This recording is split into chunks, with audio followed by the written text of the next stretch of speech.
और करेंगे हमारे संवाददाता आदित्य द्विवेदी हमारे साथ जुड़ चुके हैं। आदित्य, पाकिस्तान तो थर थर कांप रहा है। वहां के सांसद खुद ये बात कहते हैं कि शहबाज शरीफ मोदी का नाम लेने से डरते हैं और डरना भी चाहिए, क्योंकि भारत के प्रधानमंत्री ने बता दिया कि अगर भारत से टकराओगे, भारत से बिना वजह ऐसी दुश्मनी मोल लोगे तो वो ठीक नहीं होगा। माकूल जवाब उसका दिया जाएगा। ऑपरेशन सिंदूर उसका नाम है।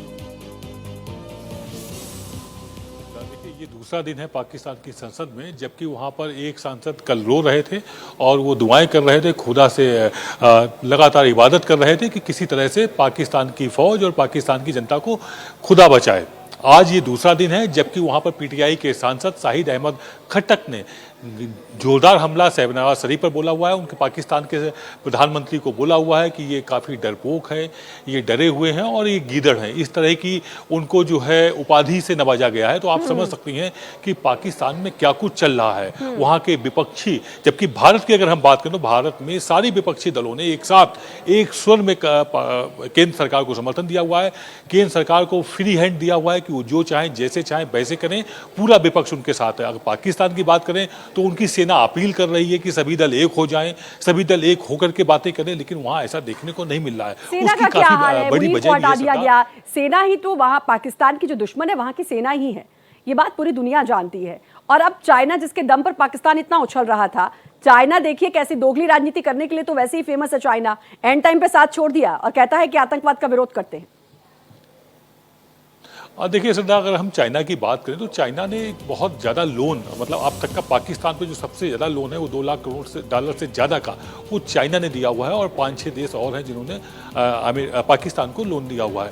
तो चाइना अभी तक जो उसने F-17 विमान दिए हुए थे वो उसके पूरी तरह से फेल हो गए। भारत ने पूरे सिस्टम को ही तबाह करके रख दिया।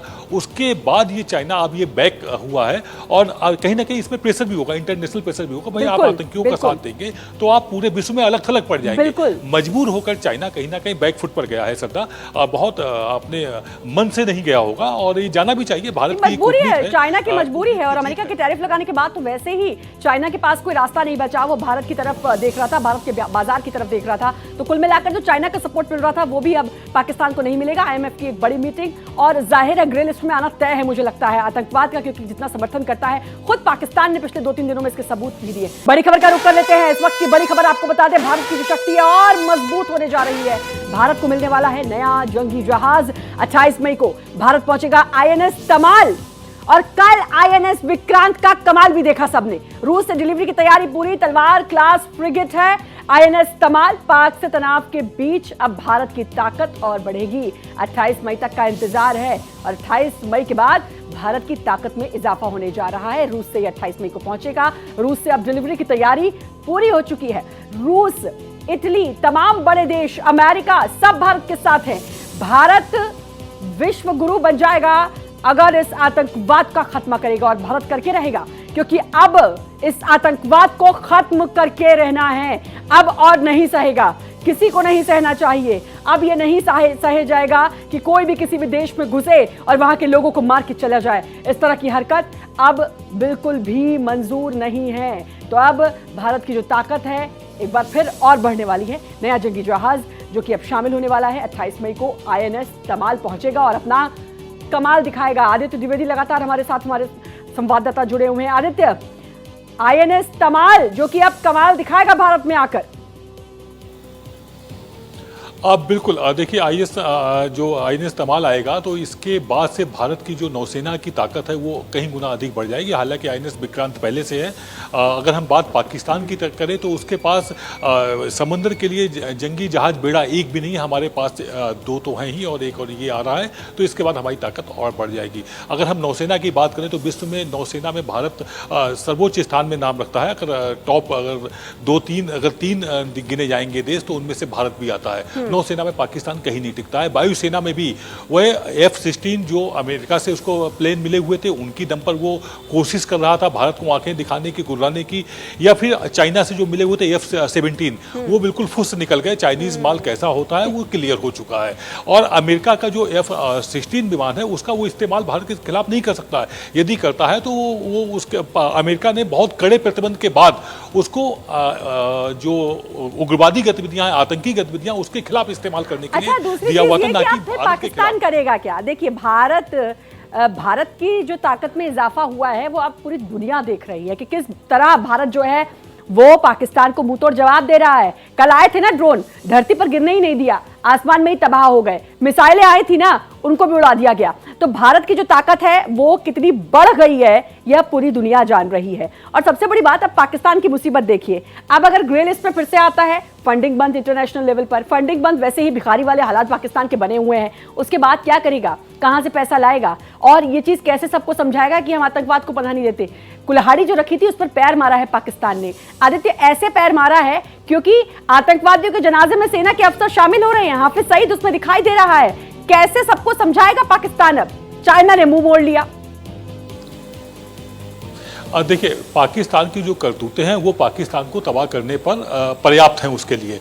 जिस तरह से उसने जो आतंकी मारे गए उनको राष्ट्रीय सम्मान के साथ पाकिस्तान का जो राष्ट्रीय ध्वज है उनके जनाजे में वो लपेटा गया और उसके बाद वहाँ के जिम्मेदार नेता और रोकना चाहूंगी आदित्य, रोकना चाहूंगी, बड़ी खबर का रुख कर लेते हैं। इस वक्त की बड़ी खबर, देश भर में स्वास्थ्य कर्मचारियों की छुट्टियों को रद्द कर दिया गया है। छुट्टी पर गए स्वास्थ्य कर्मचारियों को वापस बुला लिया गया है। स्वास्थ्य मंत्रालय की समीक्षा बैठक में बड़ा फैसला। कुछ देर पहले स्वास्थ्य मंत्री यानी कि जेपी नड्डा ने एक बड़ी बैठक की और इस बैठक में यह बड़ा फैसला कि देश भर में जो सरकारी कर्मचारी हैं उनकी छुट्टियों को रद्द किया गया है। आदित्य, अब सुरक्षा के मद्देनजर और स्वास्थ्य के मद्देनजर सभी स्वास्थ्य कर्मचारियों की छुट्टियां रद्द।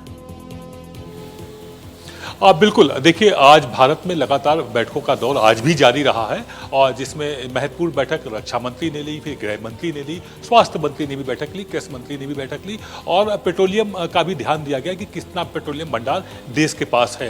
तो उसमें सभी संतुष्ट हैं पूरी तरह से। और अगर हम बात पाकिस्तान की तरह करें तो वहाँ पर लोग अनाज भर रहे हैं, किचन का सामान भर रहे हैं, वहाँ पर आपातापी और बड़ा अजीब सा माहौल है, किसी को विश्वास ही नहीं है देश के नेतृत्व पर। और भारत की अगर हम बात करें तो सब सुकून और चैन से। अगर बॉर्डर इलाकों को छोड़ दें, बॉर्डर में जरूर टेंशन है, काफ़ी ज़्यादा वहाँ पर स्थितियाँ सही नहीं, लेकिन हाँ, पैरा बैंकिंग की माफ़ी चाहेंगे, अगर हम बात करें कि पैरा मेडिकल स्टाफ की तो उसको लेकर के जेपी नड्डा ने आज एक बड़ी बैठक की हुई है। और उसके बाद जैसा कि आपने दर्शकों को बताया कि सभी जो पैरा मेडिकल स्टाफ है उनकी छुट्टियाँ कैंसिल कर दी गई। इसके अलावा कई वैकल्पिक प्लान भी तैयार किए गए हैं जिनका जिक्र करना ठीक नहीं है। समय आने पर स्वास्थ्य विभाग पूरी तरह से दुरुस्त रहेगा, उसमें किसी भी तरह की। बिल्कुल आदित्य, रोकना चाहूंगी, एक और बड़ी खबर का रुख करेंगे। नौशेरा में पाकिस्तान ने फिर फायरिंग की है।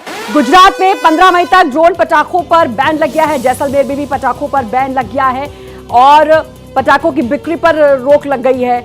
और अब क्योंकि पाकिस्तान बाज तो आ नहीं रहा, नौशेरा में फिर से फायरिंग की है, माकूल जवाब उसको सेना दे ही रही है।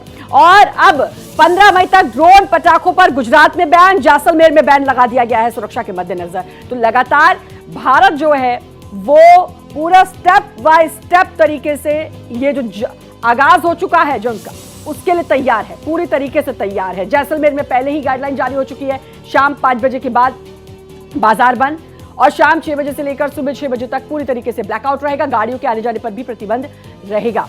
आदित्य लगातार हमारे साथ जुड़े हुए हैं। आदित्य, अब गुजरात और जैसलमेर की बात करूं तो अब वहां पर पटाखों पर, ड्रोन पर भी प्रतिबंध लग चुका है। बिल्कुल सत्ता, देखिए, जो बॉर्डर इलाके थे जम्मू कश्मीर सहित अगर हम पंजाब की बात करें तो इसमें पहले ही बैन लगाया जा चुका था कि किसी भी तरह से आतशबाजी का इस्तेमाल नहीं होगा।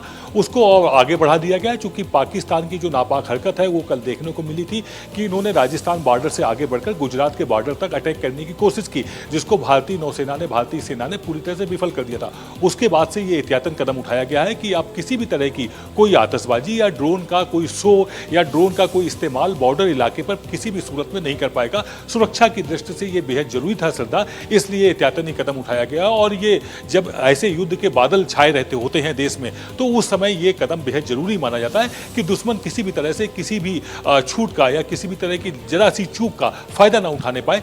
ये कोशिश एक है, उसी कोशिश के तहत ये बैन किया गया है। जी श्रद्धा, बिल्कुल, और ये बहुत जरूरी भी है क्योंकि सुरक्षा के मद्देनजर और तमाम फैसले जो कि सरकार की तरफ से लिए जा रहे हैं, बहुत सारी ऐसी बातें जिनका जिक्र करना आदित्य ने पहले भी कहा है, जरूरी नहीं है, समय आने पर वो सबको पता चलेंगे। लेकिन सुरक्षा के मद्देनजर बहुत सारे फैसले ऐसे लिए जा रहे हैं जैसे कि स्वास्थ्य विभाग में जितने भी स्वास्थ्य कर्मचारी हैं देश भर के, उनकी छुट्टियों को रद्द कर दिया गया है। पटाखों, ड्रोन पर बैन लगा दिया गया है। गुजरात में 15 मई तक पटाखों और ड्रोन पर बैन है। और अब हर भारतवासी को अपनी जिम्मेदारी को भी समझना होगा। अगर ये बैन है तो अब इस पर बैन रहने दें। ये तमाम लोगों को अपनी जिम्मेदारी भारतीयों को भी समझनी होगी।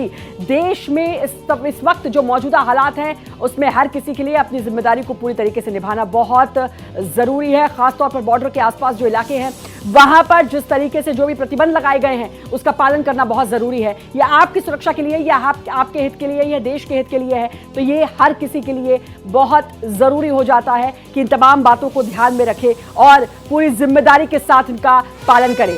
गुजरात में 15 मई तक ड्रोन पटाखों पर बैन। एक और बड़ी खबर का रुख कर लेते हैं। एक और बड़ी खबर, अगली बड़ी खबर यह है कि अमृतसर में मिसाइल का मलबा डिफ्यूज किया गया है। पाकिस्तानी मिसाइल का मलबा जिसको डिफ्यूज कर दिया गया है। भाई और कितनी मुंह की खाएगा पाकिस्तान। अमृतसर में भी मिसाइल का मलबा डिफ्यूज कर दिया गया है। तो इस वक्त की बड़ी खबर आपको बता रहे हैं, अमृतसर जहां पर मिसाइल का मलबा डिफ्यूज कर दिया गया है। तस्वीर भी आप देख सकते हैं। अब आपको बता दें कि लगातार पाकिस्तान जो है वो मुंह की खा रहा है और ऑपरेशन सिंदूर जो है वो जारी है। इस बात का कि कल रक्षा मंत्री इस बात को कह चुके हैं और भारत माकूल जवाब देगा। आदित्य लगातार हमारे साथ जुड़े हुए हैं। आदित्य, अब पाकिस्तानी मिसाइल का मलबा डिफ्यूज किया गया है। ये सारी बातें ही बताती हैं कि भारत बहुत मजबूत स्थिति में है और इतना कैपेबल है कि पाकिस्तान की ओर से कोई भी मिसाइल आती है तो उसको नेस्तनाबूद कर सके। देखिए, अगर पिछले हम 2-3 दिनों के ध्यान दें तो उसमें पाकिस्तान की जो भी कोशिशें की गई हैं बॉर्डर पर भारत में अटैक करने की, रियासी क्षेत्र में अटैक करने की, उन सभी को फेल कर दिया गया है। ये जो अमृतसर में एक मिसाइल का मलबा मिला हुआ है इसको भी फेल कर दिया गया था। उसके बाद उस मलबे को भी पूरी तरह से डिस्ट्रॉय करके ख़त्म कर दिया गया है। कुल मिलाकर के जो पाकिस्तान कोशिश कर रहा है उसमें 4 गुना ताकत के साथ भारत उसका जवाब दे रहा है। अगर वो एक मिसाइल दाग रहा है तो भारत की तरफ से 4 मिसाइलें दागी जा रही हैं। भारत ने साफ कहा है जब तक पाकिस्तान शांत नहीं होगा, कोई भी हरकत करेगा, किसी भी तरह का वो अगर आक्रमण करेगा हमारी सीमा पे तो उसको 4 गुना ताकत के साथ जवाब दिया जाएगा। वो काम लगातार किया जा रहा है। ये बात पाकिस्तान अच्छे से समझ रहा है। पूरा यूरोपीय अगर देशों की हम बात करें तो वो भारत के साथ हैं। जैसा अभी आपने दर्शकों को बताया कि चाइना भी इसमें कहीं ना कहीं बैकफुट पे जा चुका है, रसिया अपने साथ पहले से ही है। तो ऐसे में पाकिस्तान पूरी तरह से श्रद्धा अलग थलग पड़ चुका है, हताशा है और हताशा में उसके द्वारा कदम उठाए जा रहे हैं। उनके सेना प्रमुख कहीं ढूंढने नहीं मिल रहे हैं, पता नहीं कहाँ किस बंकर में छुपे हुए हैं, जबकि हमारे सेना प्रमुख खुलेआम मीटिंग्स कर रहे हैं, रक्षा मंत्री के साथ मीटिंग्स हो रही हैं, गृह मंत्री मीटिंग्स कर रहे हैं। तो दोनों में जो अंतर है वो साफ है। सेना वहां की सबसे बड़ी दुश्मन है, वहां की आवाम भी ये बात जानती है और आदित्य इसका जिक्र भी वहां की आवाम करती है। सेना नहीं, पाकिस्तान की लुटिया डुबोई है। ये बात पाकिस्तान समझ ही नहीं पा रहा कि 15 अगस्त 1947 को भारत आजाद हुआ और उससे एक दिन पहले पाकिस्तान अलग देश बना। आज पाकिस्तान कहाँ है, भारत कहाँ है? इसकी लुटिया डुबाने वाला कौन है? वहां की सेना। देखिए, वहाँ की जो सेना है वो उसने क्या किया हुआ है, कुचक्र बना करके लोकतंत्र को अपने कब्जे में किया हुआ है और वो वहाँ पर प्रधानमंत्री से लेकर के जो होते हैं वो स्टेचू मात्र होते हैं, कठपुतली की तरह काम करते हैं। वो फिर चाहे इमरान हो, चाहे शहनवाज शरीफ हो या फिर इससे पहले नवाज शरीफ रहे हों, उन्होंने किया यही। मुशर्रफ तख्ता पलट के बाद शासक बन गए थे और शासन करते रहे, खुद को राष्ट्रपति घोषित करके उन्होंने वहाँ पर कट्टरपंथ फैलाया। तो सेना ने वहाँ पर पूरी तरह से बेड़ा गर्क कर रखा है, पूरे पाकिस्तान को कब्जे में कर रखा है। पाकिस्तान में कोई कारोबार हो रहा है तो सेना के रिटायर्ड अधिकारी कर रहे हैं या वर्तमान अधिकारी कर रहे होते हैं। खेतों में अगर पानी जा रहा होता है उसमें टैक्स वसूलने का काम भी नंबर पर्दे के पीछे से सेना के अधिकारी करते हैं। कुल मिलाकर के पाकिस्तान को बर्बाद, फेलुअर कंट्री करने का काम वहां की सेना ने किया। वहां की सेना ने किया है और प्रधानमंत्री और जो आपने जैसा बिल्कुल सही कहा, एक पुतले का वहां पर काम करते हैं और सबसे ज्यादा नुकसान वहां की आवाम को होता आया है और हो रहा है। आदित्य, बहुत बहुत शुक्रिया आपका जुड़ने के लिए, तमाम जानकारी देने के लिए।